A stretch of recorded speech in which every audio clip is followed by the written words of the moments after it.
Anjana Shalakaya Shakshurmeritamina Tasme Shri Gurave Namaha Gurave Gurachandraya Radhikaye Dadaraye Krishnaya Krishna Bhaktaya Tad Bhaktaya Namo Namaha.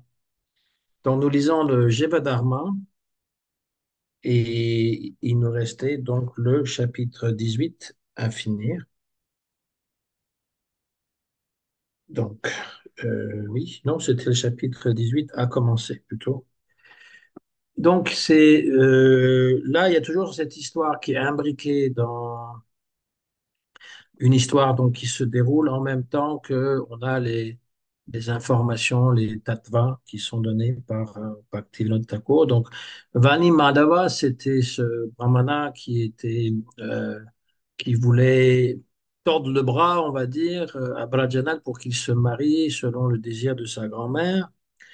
Et comme il a vu qu'il n'a pas pu monter l'un contre l'autre, Brajanath contre Babaji, Babaji contre Brajanath, là il a décidé que la prochaine fois qu'il verrait Brajanath, il le ferait battre à coups de bâton par des bandits.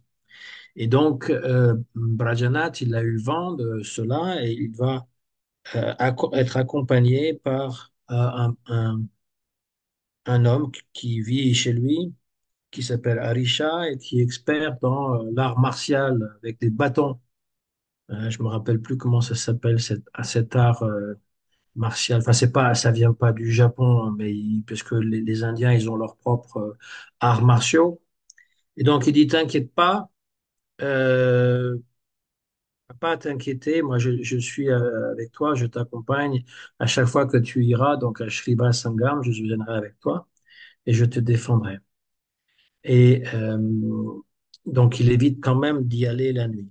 Et puis, eh bien, après 20 jours, Bani Madhava est mordu par un serpent et il meurt.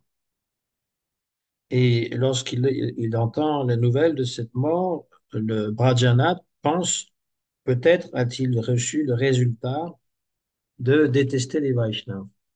Mais juste après, il pensa Adya Vaba Shatante Va Mrityur Ve Pranimam Dhruva. La mort est inévitable. Elle peut venir à n'importe quel moment, qu'il y ait une raison ou qu'il n'y ait pas de raison. Ça, c'est la façon que les dévots pensent. Quelqu'un qui est très contre les Vaishnavas et qui lui arrive quelque chose, ils peuvent penser c'est peut-être le résultat d'avoir fait ça. Mais en même temps, ils tempèrent cette croyance en disant, mais de toute façon, la mort peut arriver n'importe quel moment. C'est intéressant de voir ça parce que on ne sait pas. On ne sait pas exactement pourquoi. Il y a des gens qui meurent, il y en a d'autres qui sont épargnés pour un certain temps, parce que la mort, elle arrive à un moment ou à un autre. Et quand le Babaji a entendu, eh bien, d'abord, il est triste. Ça, c'est aussi la qualité d'un Vaishnava, c'est que même s'il a un ennemi, donc Bani Malava, je veux dire, Brajanath et Babaji n'avaient pas d'inimitié contre Veni Madhava, mais lui, il entretenait cette animosité. Et donc, la première des choses, c'est qu'il se sent triste. Et ça aussi, un Vaishnava, il se sent triste, même si quelqu'un lui était euh, pas sympathique et qu'il lui arrive quelque chose. Euh, mais il a dit, quand même, l'homme a, donc, il a récolté ce qu'il avait semé comme action. Si on vit euh, mal, eh bien, on finit mal. C'est ça l'idée. En tout cas, tu n'auras plus aucune anxiété pour maintenant. Tu pourras plus, je veux dire, être attaqué par des bandits à la solde de Vani Madhava. Et Brajanath répond, ma seule anxiété pour tous ces jours que j'ai passés, c'était pas d'avoir suffisamment de temps de passer avec toi pour recevoir tes enseignements. Et donc, j'aimerais entendre ce qui reste des enseignements du Dashamula, parce que nous sommes dans le Dashamula, cette partie du Jivadharma qui explique donc les 10 vérités fondamentales de Chaitanya Mahaprabhu. Hein, on a déjà vu euh, le Seigneur, donc il n'y a qu'un Seigneur qui est Vishnu Krishna, et ensuite il y a Il a des Shaktis, donc c'est comme ça qu'il peut créer. Et ensuite, eh bien, il y a la Maya Shakti qui sort de lui, qui crée le monde matériel. Et puis il y a la Jiva Shakti de laquelle sortent tous les êtres vivants. Et puis il y a des Jivas qui sont éternellement conditionnés, Nitya Bada, et ceux qui sont éternellement libérés, Nitya Mukta, qui ne jamais ne viennent dans ce monde matériel et qui oublient leur identité spirituelle. Donc, il y en a qui viennent avec Krishna quand il vient dans le monde matériel. Ils oublient leur identité, mais c'est la Yoga Maya qui fait en sorte qu'ils oublient et non pas la Mahamaya. Et en fait, ils n'ont jamais été couverts par cette Maya-là. Donc, ils viennent accompagner Krishna. C'est des lilas qu'ils peuvent faire dans le monde matériel. Et voilà, donc on a vu tout ça et maintenant, eh bien, on va voir cet aspect de la différence, de la non-différence Ashintya Beda Abeda, qui fait partie donc de la philosophie de Chaitanya Mahaprabhu. Brajanath demande que est-ce qu'il y a un nom pour la philosophie que prêchait Mahaprabhu Chaitanya? Les acharyas précédents ont enseigné Advaita, Advaita Vada, Dvaita Vada, Shuddha Dvaita Vada, Vishishta Dvaita Vada et Dvaita Dvaita. Est-ce que Gauranga, est-ce que Chaitanya Mahaprabhu avait accepté ces philosophies ou est-ce qu'il a enseigné quelque chose d'autre? Donc tu dis, là il s'adresse à Babaji, c'est là Brajanath qui s'adresse au Babaji qui dit, tu prétends que Mahaprabhu, il est dans la Sampradaya de Madhvacharya. Donc, est-ce que on doit considérer que Mahaprabhu prêchait la Dvaita Vada de Madhvacharya? Babaji donc va donner le verset qui incarne le huitième verset du Dashamula. Je ne vous lis pas le sanskrit, vous pourrez le lire si vous voulez. Les mondes matériels et spirituels sont une transformation des Shaktis de Krishna. Vivarta Vada n'est pas vrai, c'est une contamination de l'âge de Kali et elle est contraire à la connaissance des Shruti. Achintya Beda Abeda Tattva est approuvée par Shruti, donc les Upanishads, et elle est pure de ce concept. Prema euh, est un vrai Tattva. Bon, pour expliquer tout ça, Babaji, donc, il va continuer en disant ce que dit les Upanishads, tout ce que disent les Upanishads, ça s'appelle le Vedanta. Alors, Veda, ce sont les quatre Védas, plus tous les auxiliaires qui accompagnent les Védas, c'est-à-dire les Brahmanas. On parle de livres Brahmanas. Et pour expliquer les Brahmanas, il y a donc les Upanishads. Les Upanishads sont considérés la fin, Anta, de la révélation qu'on appelle aussi Shruti. Alors, je pense que vous connaissez toutes ces subtilités, la Shruti, la Smriti, les Upanishads, le Vedanta. Et le Vedanta va donc, après être condensé par Srila Vedavyas ou Vyasadeva dans ce qu'on appelle les Brahma Sutras. Donc, c'est des petits aphorismes comme Jalmadi Asya Yataha, ça, c'est le second sutra. D'abord, Atato Brahma Jigyasa, maintenant il est temps de s'enquérir de la vérité absolue. Jalmadi Asya Yataha, tout vient de ce Brahman et tout retourne en Brahman. Shastra Yonitvat, ensuite le troisième, c'est, eh bien, on sait cela à cause des Shastras, ce sont les Shastras, Yoni, donc la source des Shastras qui nous enseigne que Brahman est la source de toute chose et vers quoi tout se dirige, et ainsi de suite. Donc, nous avons les Brahma Sutras, appelés aussi Vedanta Sutras, euh, et ces sutras donnent la conclusion définitive des Védas. Qu'est-ce qu'il faut savoir? Les Védas, il y a beaucoup de mantras, on a le Purusha Sukta, on a le Vishnu Sukta, les suktas, ce sont des hymnes, des prières, et donc plusieurs hymnes, y compris la Gayatri, celle qu'on récite tous les jours, 3 fois par jour, eh bien, viennent du Rig Veda. Et le Rig Veda est rempli donc de mantras qui sont très difficiles à traduire parce que ce sont des vibrations sonores remplies d'une spiritualité qui est effective, on va dire, mais on n'arrive pas à comprendre ce que disent toutes les hymnes. Parfois, les hymnes s'adressent aux différents dieux comme Aditya, comme un peu à Vishnu, mais surtout Agni, Indra. Ça, ce sont les dieux les plus invoqués.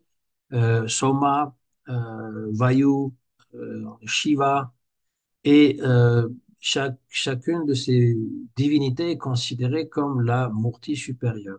On ne peut pas comprendre ce que ça veut dire. Par Murti supérieure, ça veut dire le Deva principal.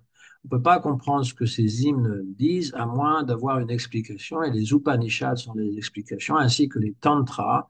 Et Sri Madhvacharya, justement, a expliqué que chaque mot des Upanishads, chaque nom des dieux représente Vishnu. Et donc là, on comprend mieux pourquoi ils sont chacun individuellement appelés le Dieu suprême, parce qu'ils représentent une partie de Vishnu. C'est-à-dire que Indra, eh bien, représente les mains de Vishnu. Vayu représente son souffle, Agni représente sa vision. C'est l'homme cosmique, c'est le Purusha, qui est la manifestation matérielle de Vishnu. Et donc, les Upanishads en parlent, ils parlent de ce Purusha, et ils parlent aussi du Brahman, donc l'aspect impersonnel, et le Vedanta Sutra va donc en quelques aphorismes, quelques mots, faire référence à ces Upanishads, et les commentaires des Acharyas, donc on a Shankaracharya qui est le plus ancien connu, il y a des commentaires qui précèdent Shankaracharya, mais c'est le plus ancien aujourd'hui, qui remonte à peu près au 7e siècle. Et puis ensuite, il y a celui de Ramanujacharya, qui est un commentaire théiste, ainsi que celui de Madhvacharya, c'est aussi un commentaire théiste dédié à Vishnu. Et après Nimbarka ou Nimbaditya, et puis Vishnu Swami, qui chacun explique les sutras, les Upanishads, la Bhagavad Gita, c'est tout ça le Vedanta en fait. Le Vedanta, il y a 3 socles du Vedanta, on appelle ça les Prasthana. Il y en a un qui s'appelle Shruti Prasthana, c'est-à-dire ça vient directement de la tradition, pas la tradition, la révélation. Donc ce sont les Upanishads.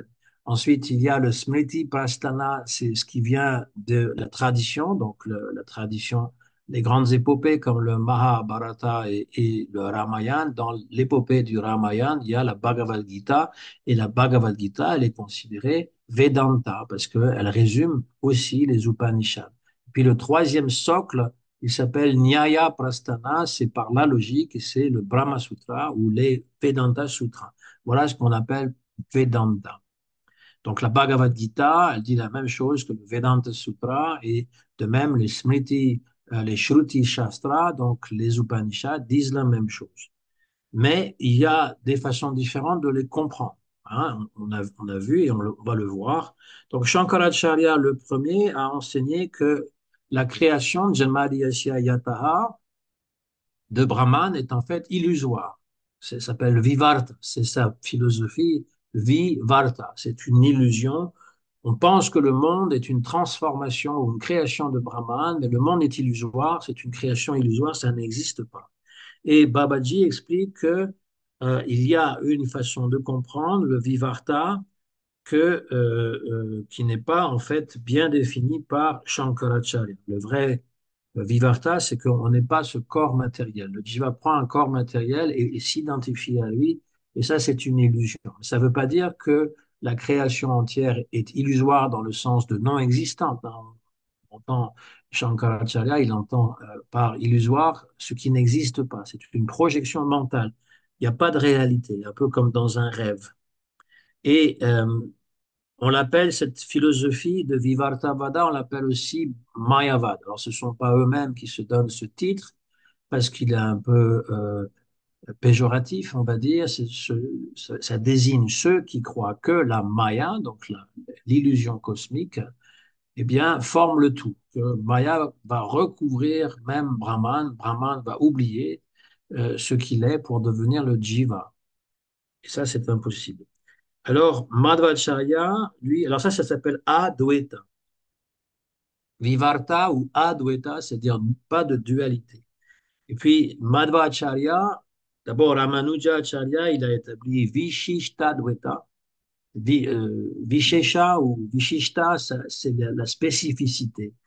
Brahman est un, mais il a des spécificités. C'est une euh, philosophie très intéressante parce que ça n'enlève en rien l'unité du Brahman. C'est dire que, par exemple, un objet, si on veut comparer un Brahman à un objet, bien sûr qu'on ne peut pas le comparer, mais si on veut comprendre par la pensée, eh bien, un objet, il est défini par sa totalité, par sa forme, mais aussi par ce qui le spécifie. Par exemple, une chaise. Je suis assis sur une chaise. Une chaise est reconnaissable par le fait qu'elle a quatre pieds et un dossier pour le dos et aussi enfin, quelque chose sur lequel on s'assoit. Voilà les caractéristiques d'une chaise. Maintenant, elle peut être de différentes formes. Elle peut être carrée ou ronde, hein, là où je m'assois, ça peut être rond aussi dans le dos ou carré. Il peut avoir des couleurs, il y a des couleurs différentes, noir, bleu, jaune. Enfin, elle peut être aussi dans des matériaux différents, en plastique ou en bois ou encore en marbre, ça existe. Et donc, ça, ce sont les caractéristiques.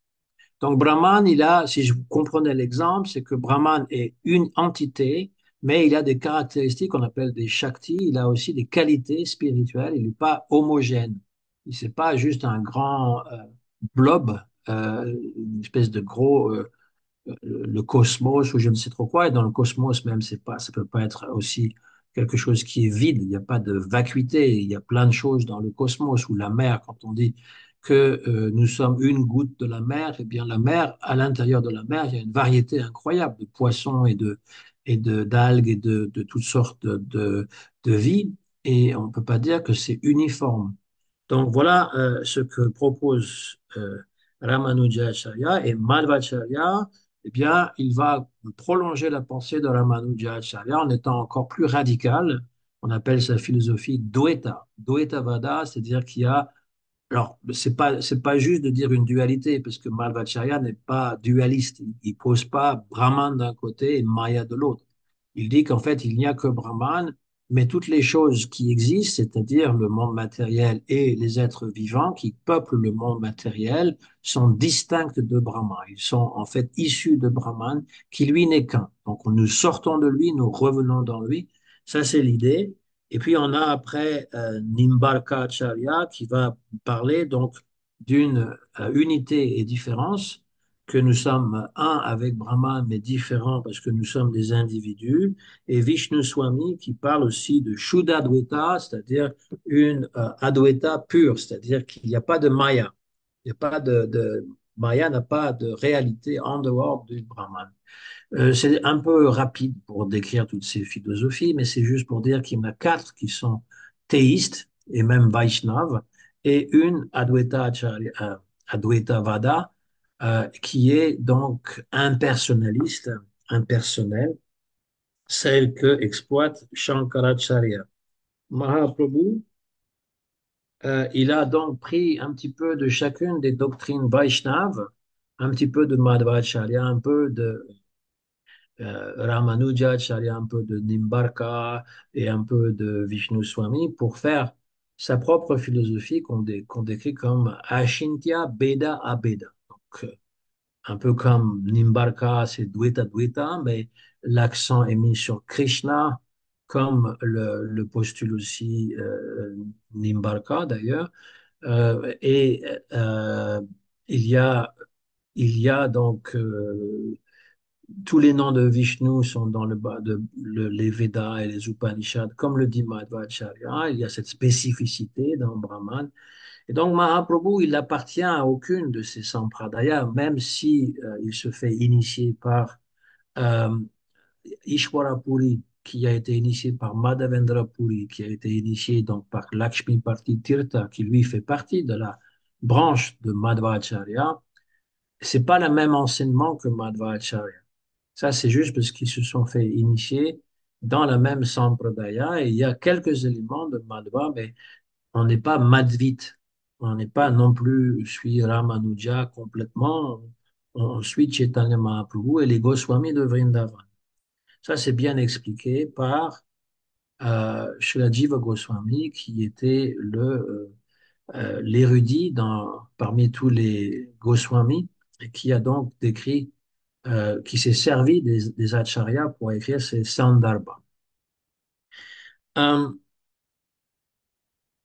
donc l'essence de Madhva, Madhva, il adorait Krishna, hein. Il avait une murti de Krishna qui s'était manifestée lorsqu'un bateau a fait naufrage près de Udupi où il était. Eh bien, Madhva avait réussi donc à sauver l'équipage et sauver tout ce qu'il transportait, et on lui a fait cadeau d'une immense euh, gopi, un gopi chandan, ce qu'on met sur le nez là comme tilak. Il y avait un gros euh, rocher de Gopi Chandan, il est tombé par terre, il s'est ouvert en deux, il y avait une murti de Krishna à l'intérieur qui est à peu près grande comme ça et qui est donc Udipi Krishna. C'était la murti qu'adorait Rukmini Devi quand elle était à Dwaraka et qui représente Gopal. Et ce Gopal a été installé donc dans le temple majeur de Madhvacharya. Et quand Chaitanya Mahaprabhu est venu, quand il a voyagé dans le sud de l'Inde, et qu'il est venu dans l'ashram de Madhvacharya, il a vu cette murti, Gopal Krishna, et il était en extase complète. Donc le Krishna qui en fait était adoré par Rukmini à Dwarka représente le Krishna à Vrindavan. Et donc c'est pour ça que Madhvacharya il est considéré comme le gourou de cette sampradaya dans laquelle nous sommes, Brahma Madhva Gaudiya Sampradaya. Donc le Gaudiya, c'est la branche qui est du Bengale, Gauda, et Brahma, ça vient de Brahmaji, et puis Madhva. Ça, c'est pour la petite histoire.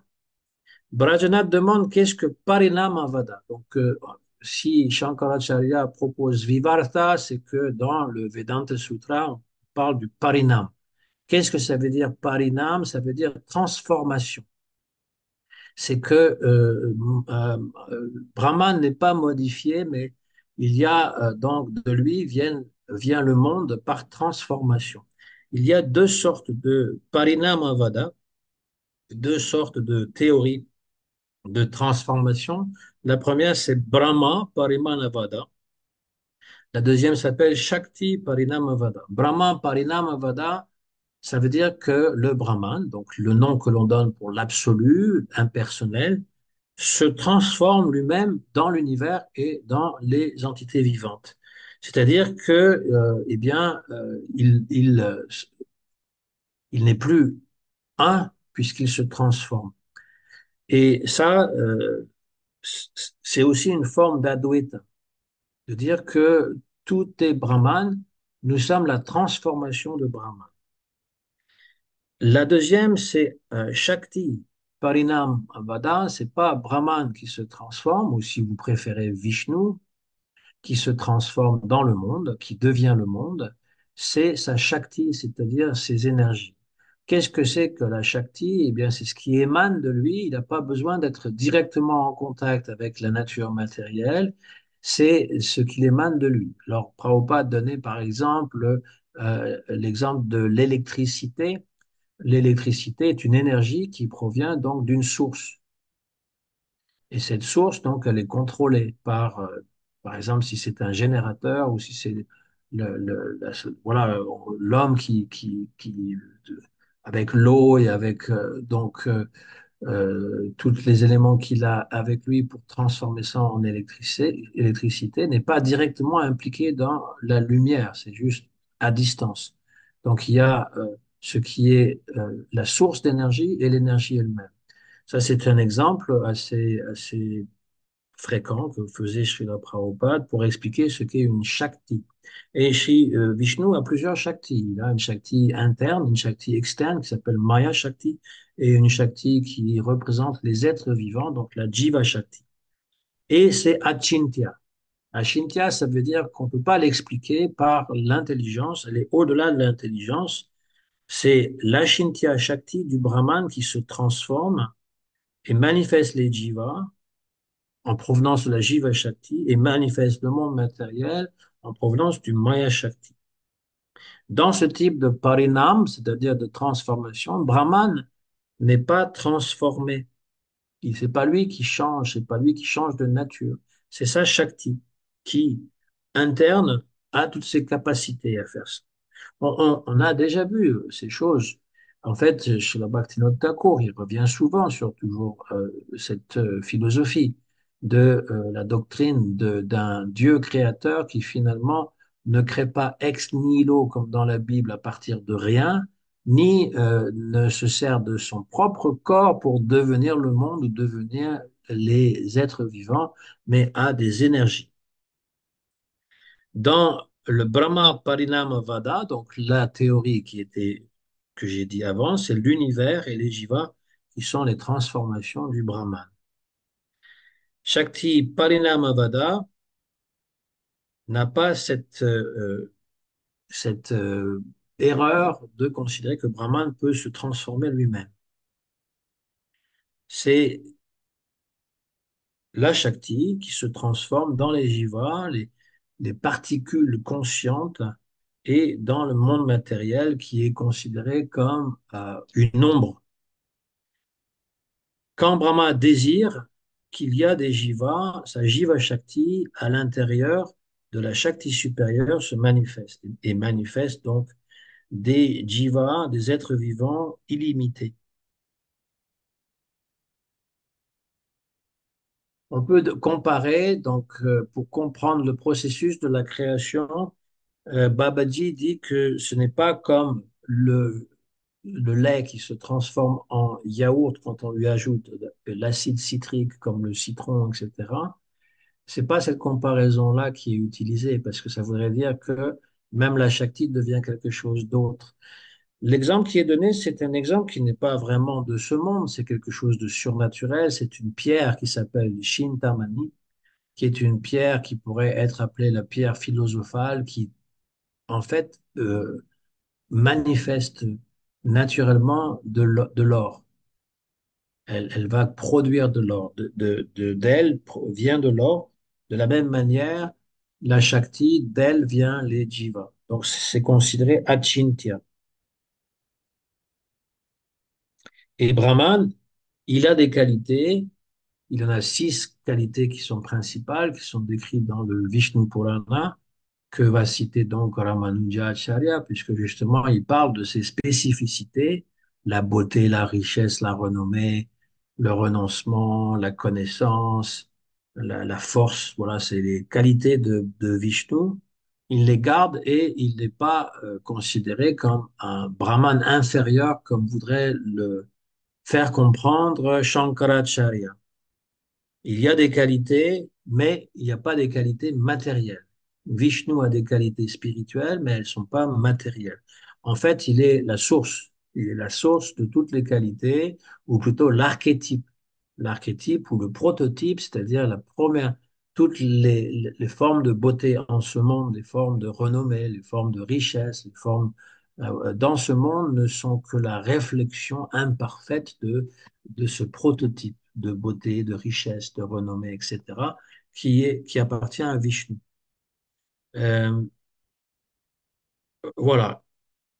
Brahman est ce dont tout sort et se maintient et ensuite tout retourne en lui.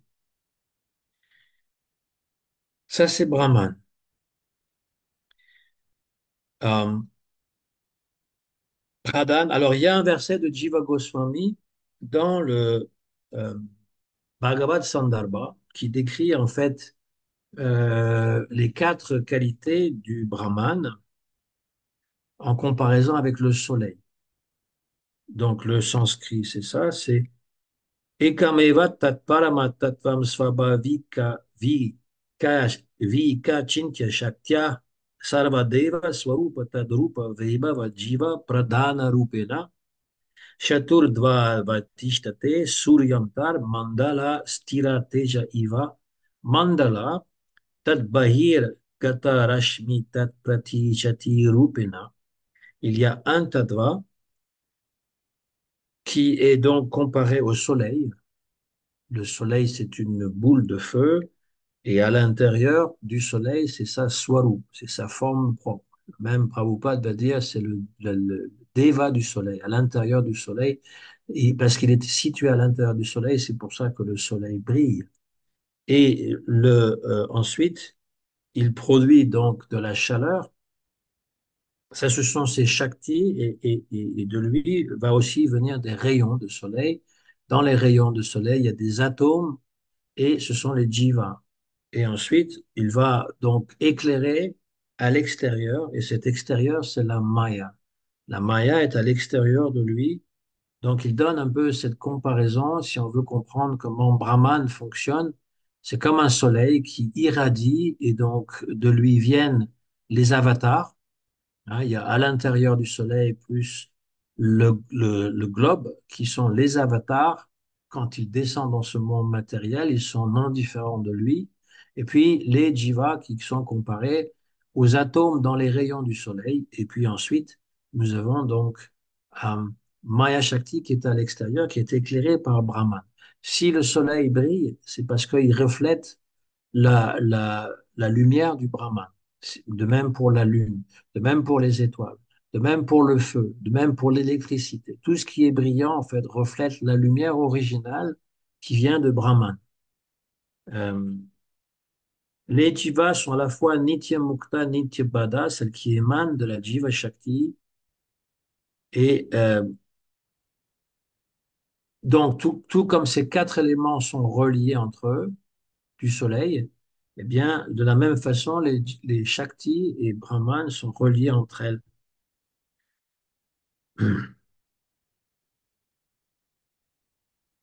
Ensuite, il va expliquer qu'il y a différentes sortes, donc une grande différence entre Vivartavada, qui veut dire l'illusion complète, et le Parinamavada. Vivartavada, donc pour expliquer Vivartavada, c'est-à-dire c'est une illusion, les Mayavad ont recours à des explications assez compliquées. Il y a trois principales qui expliquent ce Vivartavada. La première, c'est de dire que Brahman devient les jivas. Il pense qu'il est un jiva, c'est-à-dire un être vivant, une âme individuelle, et il devient une âme individuelle. Ensuite, la deuxième, c'est-à-dire que le jiva n'est qu'une réflexion, c'est-à-dire que dans l'eau, on voit quelque chose qui réfléchit, la lune par exemple. La lune n'est pas dans l'eau, mais elle réfléchit l'eau, et donc de même, le jiva est une réflexion, mais illusoire. Ensuite, on nous dit que Brahman devient jiva en rêvant. Voilà. Alors, ces trois possibilités ne font pas sens. C'est un non-sens, comme on dit. Les dévots, ils disent non-sens pour dire une stupidité ou quelque chose qui est illicite, mais en fait, le non-sens dans le vocabulaire français, ça veut dire quelque chose qui n'a pas de sens, effectivement. Philosophiquement, logiquement, ça n'a pas de sens. Et donc, ici, c'est un non-sens de croire que Brahman peut penser et devenir un jiva, c'est-à-dire que tout d'un coup, crac, il décide, je vais devenir un jiva et conditionné dans ma propre maya. C'est inconcevable. Ensuite, la réflexion, mais ça se réfléchit sur quoi? S'il n'y a que Brahman, comment est-ce qu'il peut être réfléchi? Il n'y a pas de monde matériel. Surtout dans la pensée de Shankaracharya qui dit que le monde matériel est illusoire. Donc, il ne peut pas se réfléchir dans le monde puisque le monde n'existe pas. Et puis, troisièmement, le rêve du Brahman. Comment est-ce que Brahman peut rêver? Il ne dort pas. Donc, ça, ce sont des tentatives pour expliquer ce qui est inconcevable. Parce que pour les Mayavad, Maya, est inconcevable. C'est pas Krishna qui est inconcevable, c'est Maya. Bon, c'est pour dire Achintya Shakti, mais ils le disent d'une façon un peu déconcertante. Voilà, parce que ça veut dire que dès le départ, leur philosophie disent, mais vous pouvez pas la comprendre. Ma philosophie, c'est parler de Maya, mais vous pouvez pas comprendre Maya. Donc, si on peut pas comprendre, on va pas bien loin. On peut pas vraiment l'expliquer non plus. C'est pour ça qu'on vient avec toutes sortes de théories. Et ces théories, donc, eh bien, elles sont discutables. Alors, je ne suis pas du tout dans la veine euh, de certains qui veulent absolument combattre de façon agressive. Donc, je ne suis pas de ceux qui veulent absolument créer la polémique avec les gens qui ne croient pas comme nous. Moi, je ne pense pas que ce soit vraiment nécessaire. Et on se fait des ennemis parce que les gens qui sont vraiment convaincus, alors il y en a beaucoup, hein, tous les spiritualistes que je connais en Occident ou en Orient, en Inde, suivent la philosophie de Shankaracharya. C'est clair. C'est-à-dire le jnana yoga ou le yoga tout court, c'est cette pensée impersonnelle. C'est-à-dire que non seulement ils disent que le monde est illusoire, que l'individualité est illusoire, mais ils disent aussi que les murtis, les avatars sont aussi illusoires. Ils sont un tout petit peu plus tolérants envers Bhagavan en disant qu'il n'est pas conditionné comme le jiva, il n'est pas dans Maya, mais comme ils pensent que ultimement il n'y a pas de forme, il n'y a pas de réalité descriptible, eh bien Brahman ne peut pas avoir de forme ultime. Il prend un corps sous l'influence du sattva guna, selon les impersonnalistes, pour pouvoir aider les jivas, donc les êtres conditionnés, c'est-à-dire brahmanes conditionnés, de s'absorber dans une méditation. Et puis lorsqu'ils ont finalement rempli ce pourquoi la Murti ou l'avatar s'est manifesté, eh bien, ils le rejettent. Et c'est ce que les Vaishnavas n'aiment pas trop, qu'on rejette la divinité. Voilà.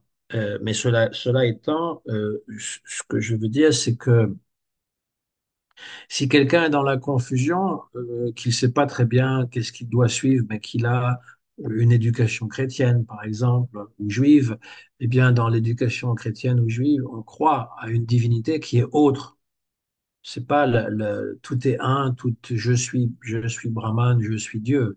C'est impossible. Donc, si on a comment dire, ce background, comme on dit en anglais, si on a été influencé par la religion chrétienne ou la religion juive, voire même la religion de l'islam, eh bien, on sait que Dieu est tout autre. Il est autre que moi et c'est une entité avec qui je peux dialoguer et il envoie des émissaires sur la terre. Donc là, du coup, ça va pas nous satisfaire, cette idée que nous sommes Dieu nous-mêmes et que il se manifeste simplement de façon euh, temporaire et illusoire. Par sa maya, il se manifeste, et puis une fois que sa mission est accomplie ou que nous avons suffisamment médité sur sa forme, eh bien, on peut rejeter tout ça. C'est ça qui nous plaît pas.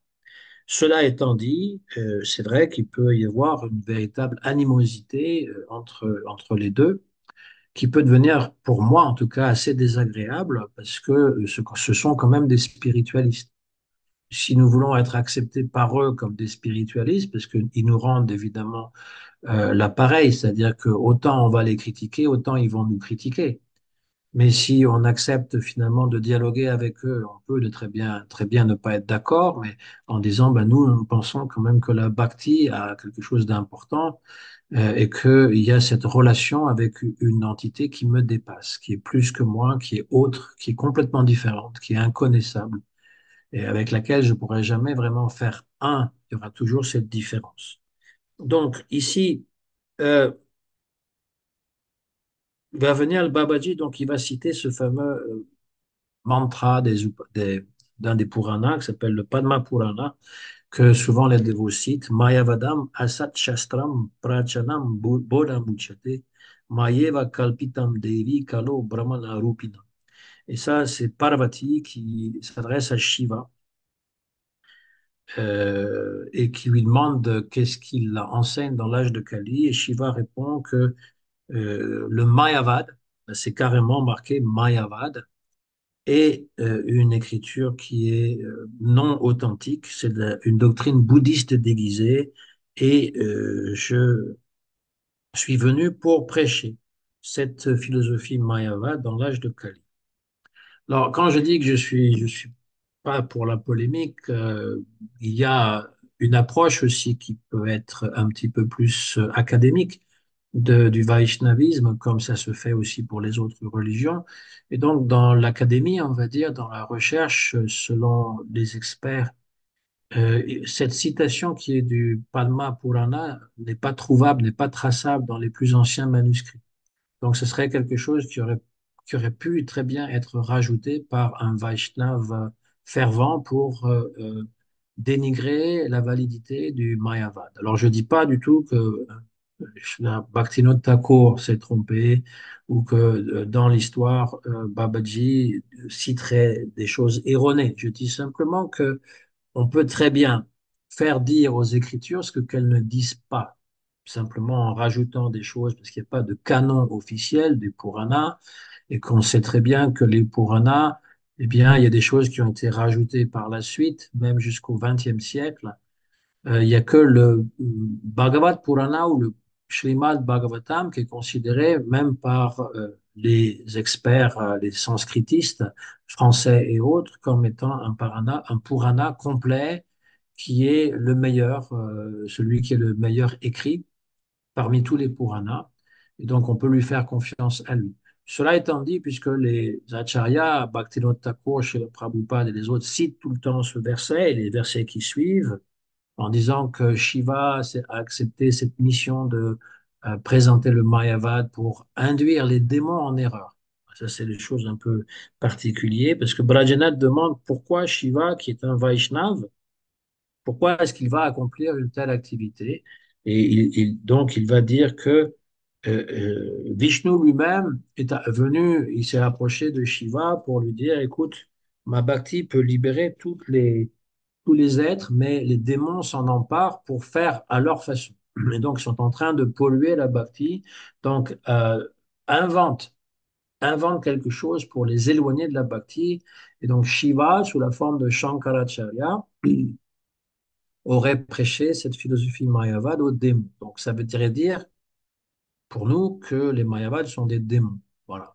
Bon, je veux dire, oui, c'est des démons parce qu'ils rejettent Vishnu, ou parce qu'ils considèrent que sa Murti n'est pas éternelle, mais je connais plus pire que ça, disons. Il y a quand même des mécréants qui sont pires que ça, c'est-à-dire qui ne sont pas du tout pour la spiritualité et qui vont pas hésiter de tuer les vaches, de nous mettre aussi des insectes broyés dans la farine, c'est ce qui est arrivé maintenant dans votre farine vous avez c'est même pas des insectes, c'est des vers qui ont été cuisinés, écrasés. Alors, ils le mettent sur le farine, ils mettent un truc, mais les gens, la plupart des gens ne lisent pas et ça les dérange pas. Parce que voilà. Donc, les Mayavades, ils sont pas de cette qualité-là. Ils ont quand même, ils sont végétariens, ils prônent le célibat complet, ils méditent, ils récitent des versets dévotionnels, etc.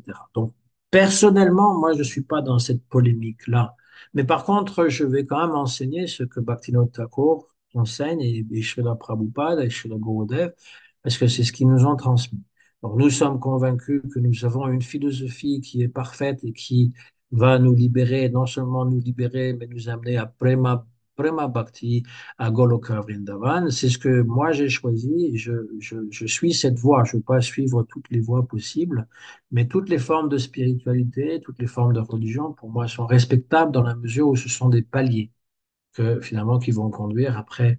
Donc, si quelqu'un a de la bhakti dans son cœur, et il y a eu quelques Mayavals pour propager la bhakti, hein, comme Madhusudan Sarasvati, eh bien, il est cité par Bhaktivinoda Thakur dans son commentaire de la Bhagavad Gita, parce qu'il dit à un moment donné, donc Madhusudan, qui était le grand Mayavad de l'époque de Chaitanya Mahaprabhu, qui disait que Krishna est la forme suprême et il décrit cette belle forme, etc.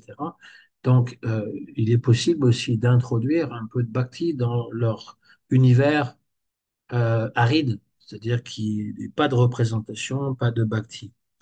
Voilà. Ceci étant dit, je retourne au Jiva Dharma. C'était une parenthèse personnelle. Hein. C'est pas ce que Bhaktivinoda Thakur dit et je ne pense pas qu'il serait en colère contre moi pour l'avoir dit.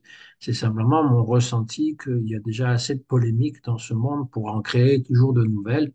Pour moi, qui suis dans l'interreligieux très souvent, eh bien, je rencontre aussi des Mayavades. Il y en a beaucoup. Et je ne vais pas leur dire que ben, ce sont des démons qui ont été influencés par Shiva dans quelque chose qui finalement est du bouddhisme déguisé. Alors à plus forte raison quand ce sont des bouddhistes, hein. Les bouddhistes, c'est sûr que là, c'est encore plus radical, surtout les bouddhistes tibétains. Hein, je connais un lama qui, à chaque fois qu'il ouvre la bouche, c'est pour dire que Dieu n'existe pas, c'est une illusion, c'est une invention humaine, etc. Or, c'est bon, voilà, il a le droit de le dire, il a le droit de le penser, et j'ai le droit de pas le croire. Ça le regarde. On termine avec ça, les Mahavakyas. Les Mahavakyas, donc Maha, ça veut dire grand, Vakya, c'est les grandes paroles selon Shankaracharya, pour montrer que sa doctrine s'appuie donc sur la théorie de on est tous brahmanes. Il a extrait des Upanishads, des mantras, qui pour lui sont considérés comme les plus importants. C'est pas toutes les l'Upanishad qui est important, c'est juste ces quelques mots, ces quelques phrases, ces aphorismes qu'il va retenir. Donc, nous avons Aham Brahmasmi, je suis Brahman. Tattvamasi, c'est la plus connue, la plus citée par Shankaracharya. Donc, toi aussi, tu es cela. Pragyanam Brahman, c'est-à-dire que le Brahman est conscience. Sarvakarvidam Brahma, Nena Ananasti Kinchana, donc il y a partout Brahman, etc. On pourrait rajouter Soham, Asmi, etc. Je suis lui. Ce sont des mantras que récitent les impersonnalistes, qu'on peut aussi dire d'ailleurs, parce qu'elles sont, c'est partie des Upanishads, mais avec cette différence que ça ne veut pas dire que nous faisons un avec le Brahman, ça veut simplement dire que nous sommes reliés. Aham Brahmasmi, Srila Prabhupada l'expliquait très simplement, Brahman désigne le jiva, c'est-à-dire que tout comme Atma peut s'appliquer à Dieu lui-même, avec un grand A, on va dire, pour faire la différence, le Paramatma, c'est la grande âme, et Jivatma, c'est la petite âme.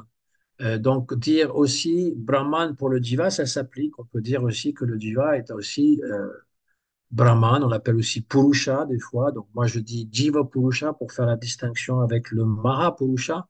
Et puis on peut donc Aham Brahmasmi, ça veut simplement dire je suis un être spirituel.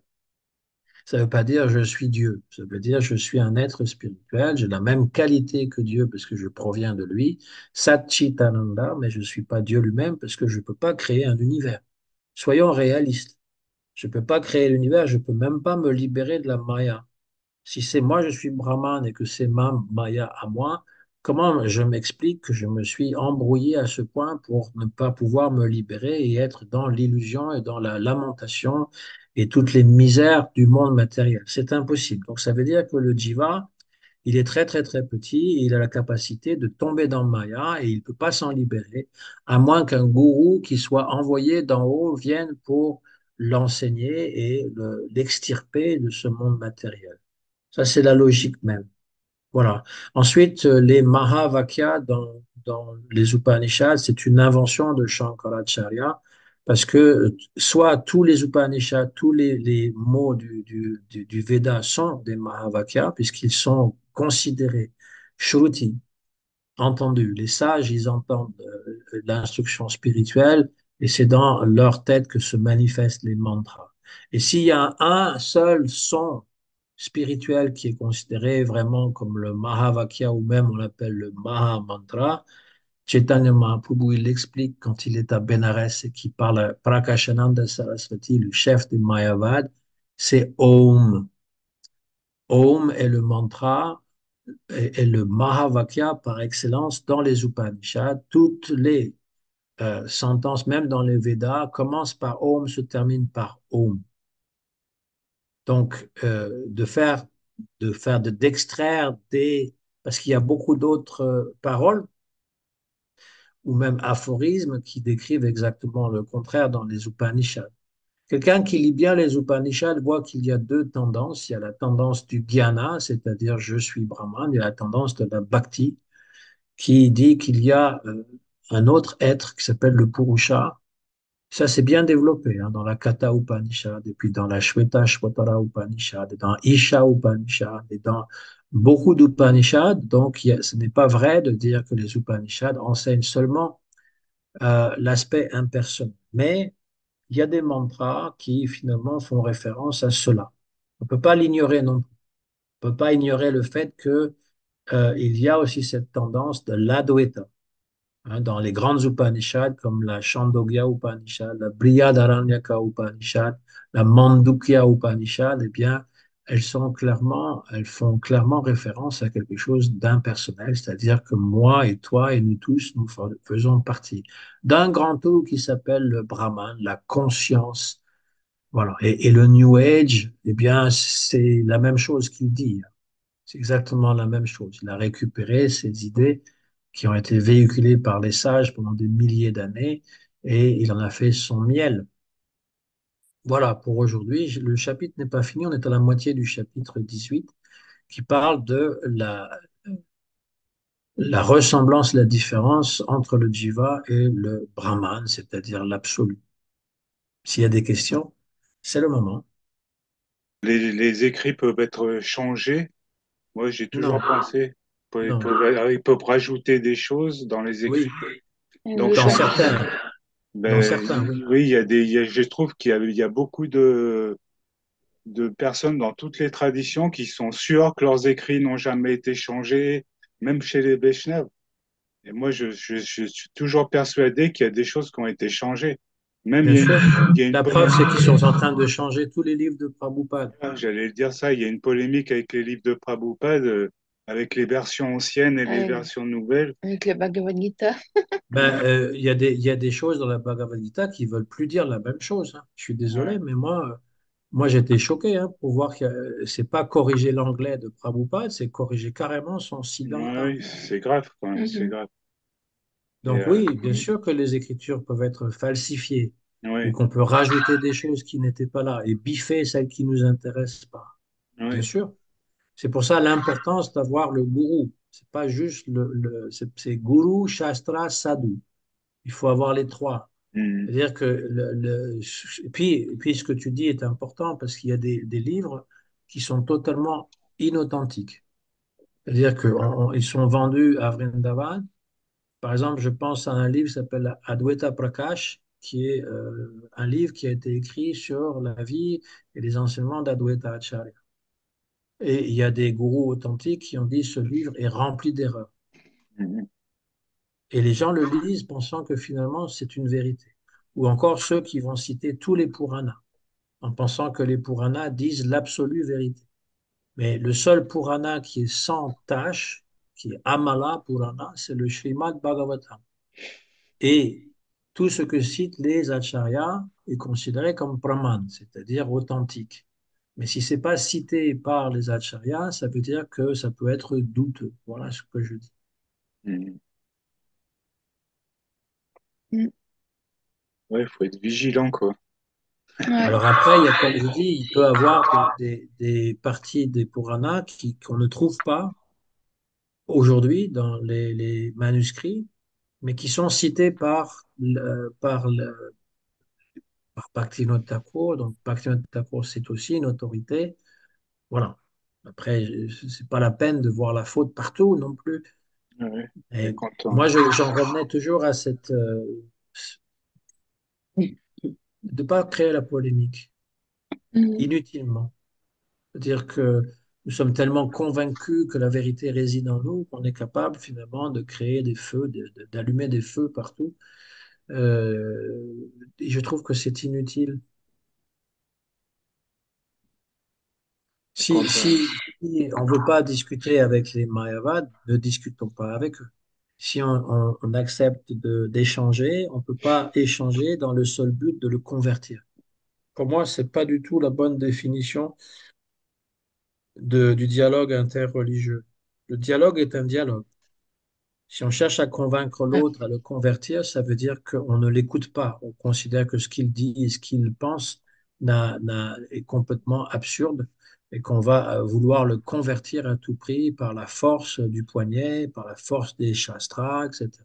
En général, ça ne marche pas de toute manière. Les Non. gens ne se convertissent pas par la force, sauf s'il y a un sabre ou une arme dangereuse, mais par l'argumentation, les gens se convertissent pas. Donc c'est une perte de temps. Même pour les mangeurs de viande, ça sert à rien de les agresser. S'ils veulent pas, Mhm. ils veulent pas. Il y aura toujours des mangeurs de viande. Qu'est-ce qu'on peut faire? Bah oui, bien sûr. Moi, je pense que si on est sympathique avec eux, qu'on leur donne un peu de prassade, c'est plus bénéfique que d'argumenter avec eux Mm, en mm, disant qu'ils vont en enfer parce qu'ils tuent des vaches, etc. Bon, c'est le genre de polémique du jeune dévot, on va dire, mais mm, à un moment donné, moi, je trouve il faut aussi voir dans l'autre bah, des bonnes choses. Moi, quelqu'un qui suit sa religion de façon honnête ou sa spiritualité, c'est digne de respect pour moi. Pour moi, c'est digne de respect. Et si je peux lui donner un petit peu le goût pour la bhakti, eh ben, tant mieux. Mais je ne lui donnerai pas le goût de la bhakti si je suis fanatique. mm, mm. Oui. C'est mon point de vue. C'est pareil pour l'origine du jiva ou je sais trop quoi. Ça sert à rien de se battre les uns contre les autres. Chacun peut croire ce qu'il veut. C'est pas ça l'important. L'important, c'est que on est dans une lignée où il y a des gourous authentiques, et on essaye de les suivre. Après, suivre le gourou, ça ne veut pas dire de l'imiter. Ça ne veut pas dire qu'on va parler comme lui, qu'on va faire les mêmes gestes, qu'on va faire tout ce qu'il faisait. Prabhupada, par exemple, il était vraiment rentre-dedans, hein. Il était direct, il était, comment dire, parfois un peu dur, hein. Mais ça allait avec sa personnalité qui était très accueillante et très transcendante, on va dire. Donc, imiter simplement l'extérieur, ça peut être vu comme agressif par certains. Il faut être soi-même. Mm, Si on est des personnes, il faut être soi-même. Il faut commencer par ça. Il ne faut mm. pas imiter de façon aveugle. Il ne faut pas répéter non plus. Il faut aussi être intelligent pour comprendre. Par exemple, il y a des gens qui disent qu'il faut corriger les livres de Prabhupada parce que c'est pas respectueux envers les femmes ou encore c'est pas ces dates. Moi, je suis pas d'accord parce que si on corrige toujours, qu'est-ce qui va rester de l'original si on n'arrête pas de raturer, de rajouter, de changer? Qu'est-ce qui reste de l'original? C'est comme la Bible. La Bible, elle a peut-être, sûrement, il y a eu des changements, etc., mais elle est là. Qu'est-ce qu'on fait avec? Comment on l'explique? Donc, l'idée, c'est d'expliquer les choses, même si aujourd'hui, c'est pas ce qu'on croit ou ce qu'on fait, c'est d'expliquer pourquoi c'est marqué comme ça et qu'est-ce qu'il veut réellement dire. Par exemple, quand Prabhupada il parle de l'infériorité des femmes, il n'est pas en train de parler de celles qui suivent la bhakti, il est en train de parler de femmes qui s'identifient à leur corps et qui sont pleinement dans Maya. Mais ça ne veut pas dire qu'il ne fait pas la même chose avec les hommes, il les rabaisse aussi, il rabaisse les politiciens, il rabaisse les gens qui ont une pseudo-spiritualité, il était très expert dans ça. Si on comprend vraiment Prabhupada, il faut le comprendre dans sa totalité. Pas prendre des choses ici, semer à droite, à gauche, et puis dire, voilà, oh ouais, Prabhupada dit ça, c'est pas acceptable, il faut le changer, etc. C'est ça l'intelligence du disciple. Est-ce qu'il faut peut-être quoi? Expliquer les choses d'une manière différente de ce que Oui, Prabhupada dit parce que mais il l'a fait il y lui-même. en a, il y en a qui acceptent pas Prabhupada parce que il est trop tranchant, tu vois. Oui, mais c'est ce que je viens de dire. Ouais. C'est-à-dire que Prabhupada, on ne peut pas l'imiter. En tout cas, aujourd'hui, d'abord parce qu'il y a 50 ans qui se sont écoulés et donc les Mm. mœurs et les compréhensions sont différentes. On Oui. ne peut pas prêcher l'infériorité des femmes, ça ne peut pas se faire. C'est pas possible Bah oui. aujourd'hui. C'est pas possible. Mhm. Et ça ne veut pas dire que Prabhupada s'est trompé, ça veut simplement dire que les temps ont changé. Et ensuite, comme je viens de le dire, chaque acharya prêche à son public qu'il a devant lui. Donc, Prabhupada, il faisait déjà ça.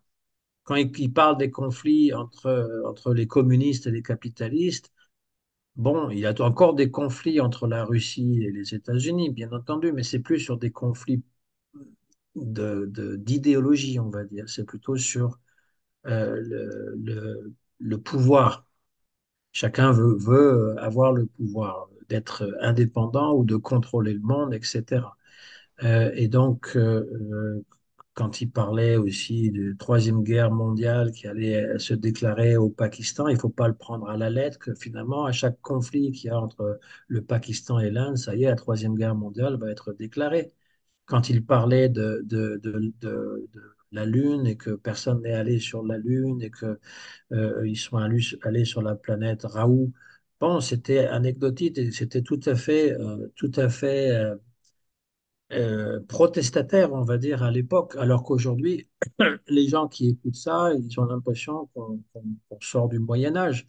Qu'ils soient allés sur la Lune ou pas, ça n'a pas vraiment d'importance. Ils en ont rien fait de toute façon. Ce qui est important, et c'est ce que Prabhupada disait tout le temps, hein, l'important c'est Krishna. Et donc, c'est ça le cœur de la philosophie, c'est ce qu'on vient de voir ce soir. Le Jiva, Krishna, le monde matériel, pourquoi on est là, comment on s'en libère, c'est ça l'important. Après, les anecdotes par rapport euh, euh, à la société, quand ils parlent des hippies, il y a encore des gens qui ont une mentalité hippie, mais ça n'existe plus en tant que phénomène, en tant que mouvement, ça n'existe plus. Donc, on ne peut pas parler exactement comme Prabhupada. Quand j'entends des dévots qui sont de ma même génération, qui parlent de George Harrison comme étant comment dire, pop stars qui ont chanté Hare Krishna, oui, mais ça, c'est notre époque, ça ne parle pas aux jeunes, ça. Ils connaissent même pas. Donc il faut adapter notre discours par rapport à ce qui se vit aujourd'hui, par rapport aussi aux préoccupations des gens, et surtout insister, revenir toujours sur le cœur de la philosophie, parce que les détails ne sont pas importants. On ne va pas se prendre la tête pour une question d'alunissage, d'aller sur la Lune ou non, c'est pas important en soi. En soi, c'est de dire que l'illusion est de croire qu'on va conquérir le monde entier quand finalement on n'arrive toujours pas à arrêter la mort.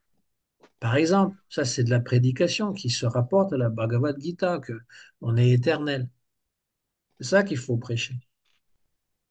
Et puis là, il y a une façon de prêcher aussi. Voilà, dans les années 70, c'était aller dans la rue chanter Hare Krishna.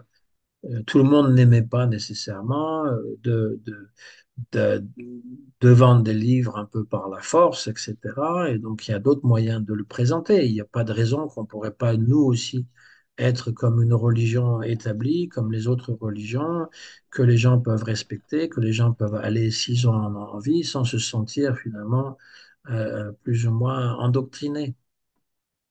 Donc oui, ça c'est l'intelligence du disciple. On doit adapter sa prédication avec les choses de notre temps. Ce qui s'est passé il y a 50 ans, c'est passé. La guerre du Vietnam est finie, par exemple. Ça n'empêche pas que ceux qui y sont allés là-bas, ils sont toujours traumatisés, mais euh, ça parle plus aux gens.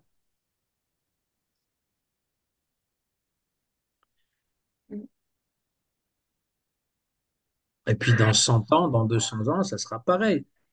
C'est pour ça que ça sert à rien de changer les livres de Prabhupada pour les adapter au monde présent, parce que on les adapte au monde présent et dans 50 ans, ça sera encore à changer, parce que ça aura encore évolué.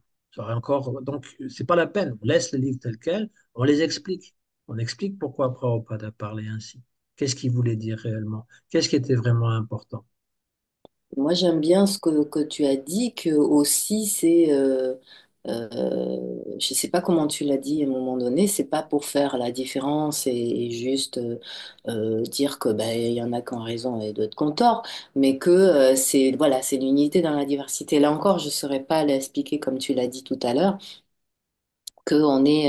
on est tous liés, mais en même temps, c'est aussi vrai. Alors moi, ce que j'aime bien dire, et j'espère, enfin, je pense pas me tromper là-dedans, c'est que alors on n'est pas Dieu et on peut pas être Brahma, Oui, c'est déjà comprendre ça, c'est pas mal. ça déjà, c'est sûr, et déjà parler de ça avec un impersonnaliste ou d'autres, déjà ça, c'est parce qu'on est dans une opposition Ah bah, quand on... quand tu lui dis ça, c'est un vrai défi, hein. Il Voilà. comprend plus, mais ça le met en doute, hein. Mais moi, je peux pas dire autre chose. Et donc, du coup, C'est déjà beaucoup. je m'arrête à ça, moi, en disant que voilà, que Dieu c'est Dieu, le divin, on l'appelle comme on veut, mais on ne peut pas être Dieu. On est Ouais. une petite parcelle de Dieu, mais pas voilà. On peut pas être Dieu. On est de la même qualité, mais pas de la même quantité. Et donc Oui, mais c'est ça l'essentiel. voilà. Moi, je parle du même et de l'autre. Ouais. L'autre est aussi fascinant. De penser qu'on fait un grand tout, c'est fascinant. Mais de Oui, penser qu'il y a quelqu'un qui est totalement autre que nous et qui nous attire et qui est la cause de notre vie, la raison d'être, c'est aussi fascinant. c'est Cet ça. autre qui est complètement inconnaissable, à Oui. part quand on se lave complètement le cœur. Voilà. Et donc, du coup, c'est ce que j'aime bien aussi, c'est que dire, c'est que c'est les deux faces d'une même pièce. Parce que Oui, le oui, fait qu'on oui. soit tous liés, qu'il y ait, comme les bouddhistes parlent, de cette connexion Connexion. et qu'on s'influence les uns les autres, nous aussi, on parle de ça, de faire attention à nos associations, de tout ça, etc.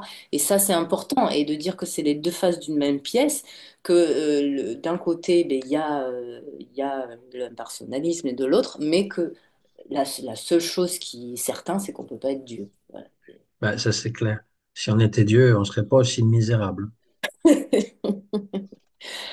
On ne serait pas en train de discuter là, de dire des Ouais, bêtises. d'une part, ben, je veux dire, c'est surtout quand, voilà, quand on a des bobos, eh ben, on n'arrive pas à se guérir tout seul, ça prend du temps, etc. Et on se sait mortel, etc., dans l'ignorance. Et donc, Dieu ne peut pas être tout ça. C'est pas possible. C'est pas possible de dire que Dieu, il a oublié sa nature. Alors, il oublie sa nature par lila. C'est différent. Il joue. Mais de le faire, mais il souffre pas. Il n'y a pas de souffrance pour Krishna. Jamais il a mal aux dents ou il a encore des problèmes de cœur.